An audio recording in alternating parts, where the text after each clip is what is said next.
1,900 miles an hour. And What? here's the kicker. It's not 1,900 miles. Wait, I check. How many kilometers is that? 3,000 kilometers in an hour? 3,000. Hi and welcome back. Today we are watching another video of the one and only Fat Electrician. And today it is about the F-15 Eagle, the most gangster fighter jet of all time.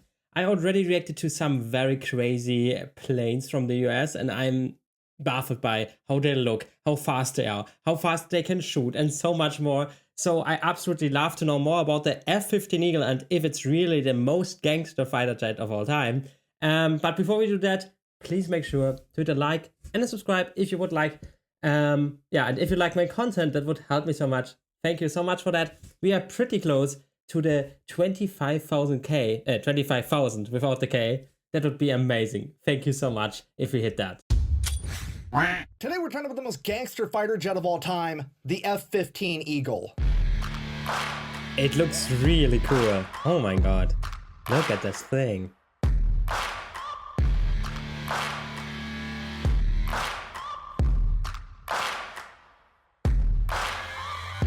That is a ship you always dreamed about as a little boy, flying or just having it as a toy, you know, because it looked so cool. And, you know, with playing with friends, you would always be the most cool guy if you have this plane.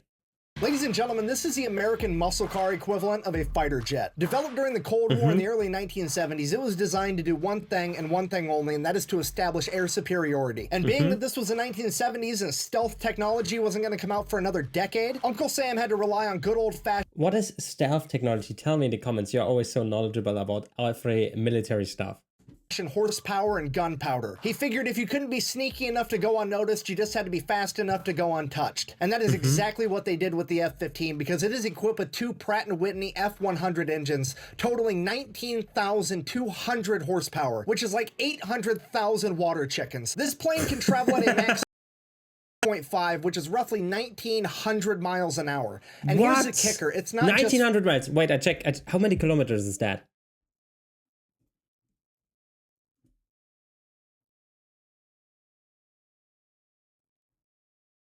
$3,000 kilometers in an hour?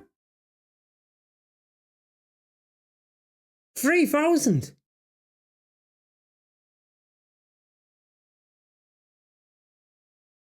Alter. Fast, it's quick. And if you don't know the difference, I'll elaborate. You can build up speed slowly and be fast, but being quick is the ability to be fast in a hurry. And the F-15 is like a drag car. It is fast the minute you hit the throttle. So fast, in fact, that you can argue that it could be classified as a rocket. Okay, hear me out. I'm gonna nerd out for a second. Generally speaking, aircrafts need to do two things to fly. They need to generate lift and thrust. They need to generate enough lift to counteract gravity, so the physical weight of the aircraft, and they need to generate enough thrust to counteract drag. But here's the thing with the F-15, it has a greater than 1 thrust to weight ratio, meaning that it can generate enough pounds of thrust to offset drag and the weight of the aircraft, meaning it doesn't need to generate lift to sustain flight, which is what a fucking rocket does. If you're not picking up what I'm putting down, I'm trying to tell you the F-15 doesn't need to generate lift, it can just beat the atmosphere into submission. The F-15 could literally have its wings chopped off in mid-flight and it would still be able to fly. And I can already hear the comment section now. Buh! The chubby electron guy's so dumb he needs to go back to high school physics class. That's not how any of this works. Buh. No, that's exactly how this works. And guess what? If you don't want to believe me and what's theoretically possible on paper, you don't have to, because this has already happened in real life. In 1983, an F-15 had a mid-air collision, completely lost one wing, and then proceeded to fly 10 more miles. I mean, it would probably not go down, but probably it has very hard times to, you know, that you control the aircraft, right? Because it probably is slinging around all the time. If you like this video, please hit a like. And if you want to see more of me, I will if you subscribe. Thank you so much for that.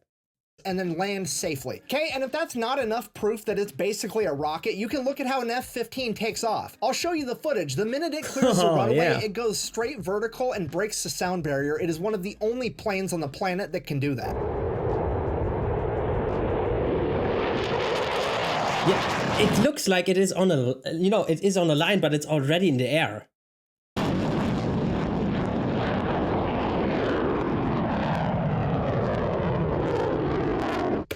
Well, even if it is that fast, common sense... That looked so cool. I know I shouldn't pause too much, but that looked so cool. dictates that they had to make a bunch of design compromises, and I bet the F-15 has hardly any firepower because of it. Buh. You know what? For once, you're right. That is what common sense would dictate, because that's what every other country does. If they want to go really fast, they either have to sacrifice firepower or maneuverability. However, here's what you're not taking into consideration. This is America. We don't make cents. We make dollars, and this thing has more firepower than any other fighter jet in the American fleet. Yeah, more bombs, more missiles, and on the off chance that isn't enough, it's also equipped with an M61 Vulcan 20mm Gatling cannon. Oh, I love those things. That are the things that shoot so fast, right? Tell somebody to get fucked at 6,000 rounds per minute.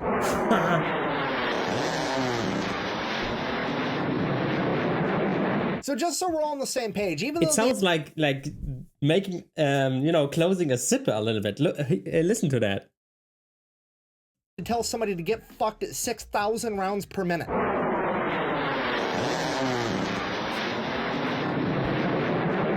So just so we're all on the same page, even though the F-15 is over 50 years old, it is still the fastest and most heavily armed fighter jet in the American fleet. And did I mention that it can also go like 3,000 miles without needing to refuel? Meaning that it's also extremely versatile logistically speaking, because it can fly from America to Europe without needing aerial refueling. And here's the kicker, none of that is the reason it's the most gangster fighter jet of all time. Okay. It's the most gangster fighter jet of all time because this thing is the epitome of a pro gamer move. It has a real world combat record of 104-0. It is downed 104 enemy aircrafts and been shot down 0 times in return. It is the only aircraft to lose a wing, continue flying, and land safely. It's the only aircraft to ever shoot down a satellite while it was still in outer space. Yeah, America did that during the Cold War.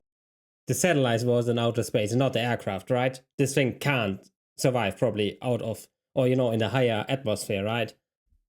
We shot down one of our own spy satellites to send a message to the Soviet Union that we could do it to their satellites too. And my personal favorite, it is the only aircraft to ever score an air-to-air kill using a bomb. Not an air-to-air missile, a bomb. Yeah, in 1991 during Desert Storm, it actually hit a moving GBU-10 bomb. Yeah, this one. Think about that. The flags, you know, you shoot, those satellites are so expensive, right? You shoot down your own satellite, which had a function which was expensive, that you have to shoot into space, right? Just to show the Soviets, we could do that, you know? We can do that. Just to let you know. That is so America, you know? A German would never do that. A German would always be, that is not efficient. We spent money for this. This is not how we do this here in Germany. But that is America, and it's like, why not? That is a 2,000-pound general-purpose bomb, and it just hit a moving helicopter with it. That is absolutely unheard of. In conclusion, while the F-15 is no longer the best fighter jet on the planet because it's been replaced by the F-22 Raptor, I feel pretty confident in saying that it will go down in history as the greatest fighter jet of all time. And that history is still being written because America is coming out with another F-15, the F-15EX Eagle II. And that's going to have to be its own video some other time. Thanks for watching. Best way to support the channel is go buy some merch at thefatelectrician.com. Quack bang out. Let's see for end credit scene.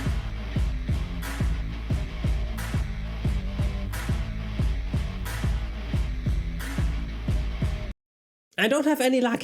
I don't have any luck. Wait. Yes, no, we don't need this video. That is maybe for another time. I don't have any luck. Let's go back with the end credit scenes.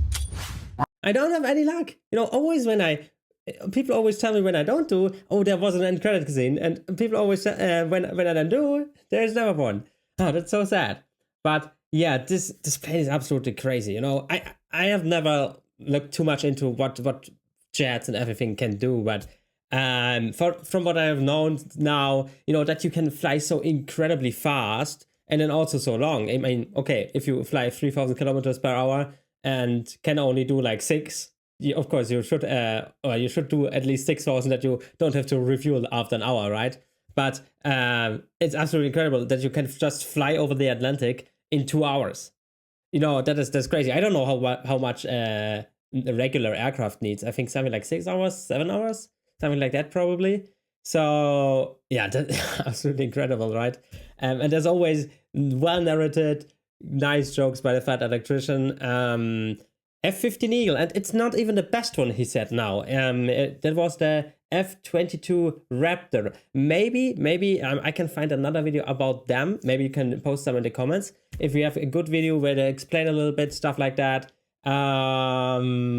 Yeah, that would be awesome. Tell me more about, have you ever flown it? Have you seen it maybe in the US? Because we sometimes hear jets, but we don't really see them here. Or you hear just very, very noisy planes. I don't know if that are jets or not. Yeah, do you have experience with that? Have you seen one? Have you touched one? Do you know somebody that flies them? Tell me all of this in the comments. And yeah, I hope you enjoyed it. And I hope we see each other in the next video. Until then, bye!